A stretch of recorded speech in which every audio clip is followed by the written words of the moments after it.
Hello, friends. This is me, Shyam Tiwari, and I welcome you all in my YouTube channel, The Backbencher Classes. Friends आज हम जो 11th से 13 JPSC और CDPO interview के interview topics को deal कर रहे थे, उसी कड़ी में आज हम नेक्स्ट टॉपिक को लेकर आए हुए हैं, जो कि है झारखंड में कई योजना चल रहे हैं जिसमें पाया जा रहा है कि जो एप्लीकेशन फॉर्म भरे जा रहे हैं वो फ्रॉडुलेंट एक्टिविटीज़ उसमें किया जा रहा है बेनिफिशरीज के द्वारा या फिर अलग अलग चैनल के द्वारा। तो उसको हम लोग देखेंगे कि किस तरीके से एज अ वीडियो या फिर एज ए एडमिनिस्ट्रेटर आप जो है वैसे एक्टिविटी को कैसे रोक सकते हैं, और हम लोग उन सारे चीज़ों को देखेंगे। तो यहाँ पे जैसा अभी न्यूज़ में था कि पलामू में फसल बीमा योजना के 1.40 लाख आवेदन फर्जी निकले। 1.40 लाख आवेदन फर्जी निकले। जैसा कि अभी आप सुन भी रहे होंगे कि मैया सम्मान योजना में भी कई जो आवेदन हैं वो फर्जी निकल रहे हैं, उनको स्क्रूटनी किया जा रहा है, मैया सम्मान योजना से हटाया जा रहा है। तो ये झारखंड का ही न्यूज़ है जिसमें फसल बीमा योजना पे बात किया गया है। तो फ्रेंड्स हम जो है टॉपिक में आगे जो है बढ़ते हैं, उससे पहले एक बात आपको बताना चाहेंगे कि हमारा जो द बैक बेंचर क्लासेस के द्वारा एक प्रिपेयर किया गया है इंटरव्यू से रिलेटेड बुकलेट, जो कि अवेलेबल है इन पीडीएफ फॉर्मेट ऑल्सो। अभी जो है हम लोग पीडीएफ फॉर्मेट में भी दे रहे हैं। उसमें फर्स्ट मतलब उसमें 56 ऐसे कैंडिडेट का जो एम्पिरिकल डाटा है इंटरव्यू देने का वो मेंशन है। मतलब एम्पिरिकल डाटा मतलब इंटरव्यू में जो जो उनसे सवाल पूछे गए हैं अलग अलग बोर्ड मेंबर के द्वारा, वो सारे मेंशन किए गए हैं, कंपाइलेशन उसमें किया गया है। तो आप इंटरव्यू देने से पहले इंटरव्यू में जाने से पहले आप एक बार उसे ज़रूर खरीदें, एक बार देखें। ज़्यादा प्राइस नहीं है, 99 में अवेलेबल कराया जा रहा है। चलिए ठीक है दोस्तों। और हाँ, एक बात और कि मैं टेलीग्राम ग्रुप का एक हमारा टेलीग्राम ग्रुप है, उसका लिंक डिस्क्रिप्शन में डाल दूँगा। आप लोग उस टेलीग्राम ग्रुप से जुड़ भी सकते हैं। तो चलिए ठीक है, फिर हम लोग अपने टॉपिक में डाइव करते हैं। ओके। तो फसल बीमा योजना आ गया जी न्यूज़पेपर में। तो बोर्ड मेंबर आपसे डायरेक्ट पूछ सकते हैं कि फसल बीमा योजना होता क्या है, आप वो बताएं। ठीक है। तो फसल बीमा योजना क्या है? ये फसल बीमा योजना aims to provide financial support provide करता है किसको? फार्मर्स को, in event of crop loss. कौन से इवेंट में फिनेंशियल सपोर्ट करेगा? क्रॉप लॉस हो जाए मान लो फार्मर का, नेचुरल क्लैमिटीज़ के कारण क्रॉप डैमेज हो जाए, या फिर पेस्ट का अटैक हो जाए, है ना, कीट पतंग का। देन कुछ डिजीज़ मतलब पौधों को कुछ डिजीज़ लग जाए। तो ये सारे केसेस में जो है गवर्नमेंट जो है फिनेंशियल सपोर्ट करती है फार्मर्स को, है ना। अच्छा, तो फसल बीमा योजना लॉन्च कब हुआ था ये आपसे पूछा जा सकता है। तो 18 फरवरी 2016। इसका प्रीमियम रेट क्या है ना। तो रबी क्रॉप्स के लिए जो है 1.5% का होता है, खरीफ क्रॉप के लिए 2% का होता है, और हॉर्टिकल्चर या फिर कॉमर्शियल क्रॉप के लिए 5% का होता है। ये प्रीमियम रेट आपको पता होना चाहिए। देन आपसे ये भी पूछा जा सकता है कि फसल बीमा योजना जो है वो कौन से मिनिस्ट्री के अंतर्गत आता है। तो ministry of agriculture and farmer welfare, जिसके मिनिस्टर हैं शिवराज सिंह चौहान। मिनिस्टर्स भी पूछे जाते हैं बोर्ड मेंबर के द्वारा कि चलो बताओ एग्रीकल्चर एंड फार्मर वेलफेयर के मिनिस्टर कौन है। तो शिवराज सिंह चौहान, आपको ध्यान में रखना चाहिए। तो ये हो गया फसल बीमा योजना से रिलेटेड। लेकिन आज का जो टॉपिक है वो मतलब एक इम्पोर्टेंट जो इशू है हमारे झारखंड में, वो ये है कि जो एप्लीकेशन फॉर्म जो है फिल किया जा रहा है, तो बहुत उसमें फ्रॉडलेंट एक्टिविटी पाए जा रहे हैं। इसके कारण कई डिस्ट्रिक्ट में आप देखोगे कि मैया सम्मान योजना के लाभुकों को हटाया गया। इवन पहले तो दिया गया था, फिर बाद में हटाया भी गया, क्योंकि वो फॉर्जरी किए थे कुछ, मतलब फर्जी इन्फॉर्मेशन, उन्होंने फॉल्स इन्फॉर्मेशन दिया था।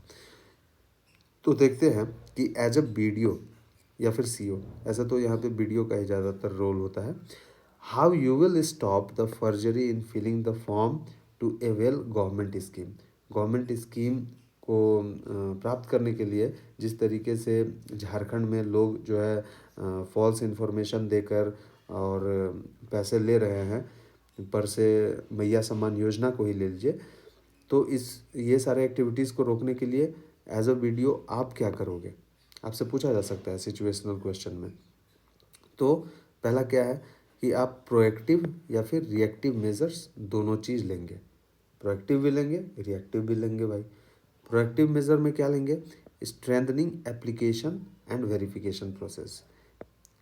किस चीज़ को स्ट्रेंथन करेंगे, मजबूत किसको करेंगे, एप्लीकेशन फॉर्म को करेंगे एक तो, और फिर वेरिफिकेशन जो प्रोसेस हो रहा है वेरिफिकेशन करने का, उसको स्ट्रेंथन करेंगे। तो स्ट्रेंथनिंग एप्लीकेशन में क्या करेंगे भाई, design clear application form with clear instruction. चीज़ों को समझिए, क्या होता है ना कई बार कि एप्लीकेशन फॉर्म में जो कॉलम्स होते हैं वो इतना कॉम्प्लिकेटेड हो जाते हैं कई बार कि लोग उसको समझ नहीं पाते हैं जो भर रहे हैं वो, या फिर कई बार ऑफिशियल्स भी जो है उस चीज़ को नहीं समझ पाते हैं। तो यहाँ पे ये कहा जा रहा है कि जो फॉर्म हम बनाएंगे प्रिपेयर करेंगे कोई भी योजना का लाभ लेने के लिए, वो फॉर्म क्लियर होना चाहिए, काफ़ी उसमें क्लियरिटी होना चाहिए और क्लियर इंस्ट्रक्शन होने चाहिए, क्लियर इन्फॉर्मेशन को हम लोग को मांगना चाहिए, है ना, लाभुकों के द्वारा। एंड देन उसमें लास्ट में एक जो है ये डिक्लेरेशन भी इंक्लूड किया जाना चाहिए कि फॉल्स इन्फॉर्मेशन अगर आपने दिया तो आपको पेनाल्टी होगा, पेनाल्टी आपको आप पे लगाया जाएगा। तो ये भी एक डिक्लेरेशन को इंक्लूड करना है, ठीक है। देन जैम ट्रिनिटी के बारे में आपने सुना होगा, जनधन, जैसे जनधन, जनधन का बैंक अकाउंट जो है, then Jandhan mobile and Aadhaar, A for Aadhaar. इसका ट्रिनिटी मैंडेटरी होना चाहिए कि आपका ये सारा चीज़ लिंक होना चाहिए, बैंक जो है आधार से लिंक होना चाहिए, मोबाइल लिंक होना चाहिए, ओटीपी वेरिफिकेशन को लाना चाहिए यहाँ पे, है ना। देन क्या है, मल्टी लेयर्ड वेरिफिकेशन हमें कराना चाहिए। मल्टी लेयर्ड वेरिफिकेशन कैसे होगा, लाइक आंगनवाड़ी से, आंगनवाड़ी जो वर्कर्स हैं उनसे हम वेरीफाई करवाएं, वो जो मतलब गांव में जो है वार्ड लेवल पे ये आंगनवाड़ी सेविका जो हैं वो देख सकती हैं।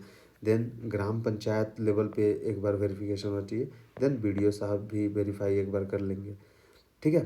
देन फिजिकल वेरिफिकेशन ड्राइव भी हमें time to time verification process के लिए चलाना चाहिए। लाइक अभी आप न्यूज़ पढ़ोगे तो जो रांची के डीसी साहब हैं वो फिज़िकली जो है जाकर बूथ पे या फिर ब्लॉक में वो जाकर वेरीफाई कर रहे हैं खुद से। तो वो क्या है, एक फिजिकल वेरिफिकेशन ड्राइव है, वो डीसी है बट फिर भी वो जा रहे हैं फिज़िकली जाकर, वो देख रहे हैं, चेक कर रहे हैं कि सही से इन्फॉर्मेशन दिया जा रहा है लोगों के द्वारा या नहीं, ऑफिसर्स के द्वारा वो इनपुट किया जा रहा है या नहीं, वो सारे चीज़ों को उन्होंने वो जो है फिज़िकली देख रहे हैं। तो ये भी चीज़ होना चाहिए। देन क्या है, awareness and grievance redressal. Awareness आप अवेयर करना पड़ेगा पीपल को, और ग्रीवांस रिड्रेसल मैकेनिज़्म भी रखना पड़ेगा। कोई भी ग्रीवांस आता है, कोई लाभुक है जो जेन्युइन है और उसका कोई इशू के कारण जो है नहीं उसको लाभ मिल पा रहा है, तो grievance redressal grievance redressal mechanism जो है उसके पास वो जाएगा लाभुक, है ना, उसको फिर जो है जो भी बेनिफिट्स देना होगा वो दिया जाएगा।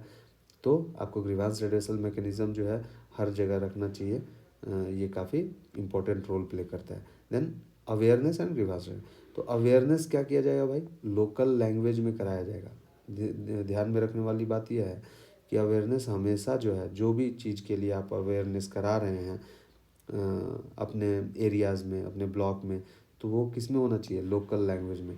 ऐसा नहीं कि कोई इंग्लिश में जाके जो है कोई दूर सुदूर गांव इलाका में जाकर इंग्लिश बोल रहा है, या फिर वो शुद्ध हिंदी का जो है उच्चारण किए जा रहा है, जबकि वहाँ पे खोरठा पंचपरगनिया और जो है अलग संथाली भाषा चलता हो।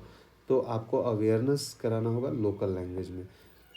अवेयरनेस में क्या क्या इंक्लूड रहेगा, एलिजिबिलिटी क्राइटेरिया, कौन कौन एलिजिबल होगा, है ना? एप्लीकेशन प्रोसेस कैसे है, कैसे एप्लीकेशन को आपको भरना है ना? कंसीक्वेंस आपको ये भी अवेयरनेस करना पड़ेगा कि आप अगर फॉल्स इन्फॉर्मेशन देते हो तो आप पे क्या-क्या कॉन्सिक्वेंसेस हो सकते हैं, है ना? फ़ाइन देना पड़ सकता है या फिर जेल हो सकता है या फिर आपका बहुत सारे मतलब अलग-अलग हैं जो एक मतलब जेन्युइन चीज़ हो उसी को रखना है कॉन्सिक्वेंसेस में। ऐसा नहीं कि जेल डाल दिए किसी को, मैं तो बस बोलने के लिए बोल दिया। तो उस तरीके से आपको जो है वो उसको भी अवेयर कराना है कि फॉल्स इन्फॉर्मेशन ताकि लोग ना दें। देन है कम्युनिटी पार्टिसिपेशन। कम्युनिटी पार्टिसिपेशन हर जगह काम आता है जी, है ना? अगर जो रिनाउंड पर्सन है उस इलाके में जो ट्रस्टेबल पर्सन है उस इलाके में, उनके साथ मिलकर जो है आप कम्युनिटी पार्टिसिपेशन के थ्रू जो लाभुक है वही लाभ ले योजना का, उस पे जो है आप चिंतन मनन कर सकते हैं उसके साथ मिलकर और उसको भी जो है जोड़ सकते हैं ये अवेयरनेस ड्राइव में, है ना? Then regular audits and inspection, आपको बीच बीच में रेगुलर ऑडिट्स एंड इंस्पेक्शन करने पड़ेंगे ताकि जो है फ्रॉडुलेंट एक्टिविटीज़ जो हो रहा है उसको आप देख पाएँ या फिर आपके वो संज्ञान में जाए। तो यही था। इस तरीके से जो है आप जो फॉर्जरी हो रहा है एप्लीकेशन फॉर्म का एप्लीकेशन फॉर्म को भरने में, तो उस फॉर्जरी को आप रोक सकते हैं। तो आज के लिए हम लोग इतना ही रखते हैं, है ना दोस्त? फिर हम लोग नेक्स्ट कड़ी में हम लोग मिलेंगे अलग इम्पोर्टेंट टॉपिक को लेकर, जो कि इंटरव्यू से ही रिलेटेड होगा। इंटरव्यू को दिमाग में रख के फ्रेम किया जाएगा। चलिए ठीक है, तब तक के लिए नमस्कार, टेक केयर।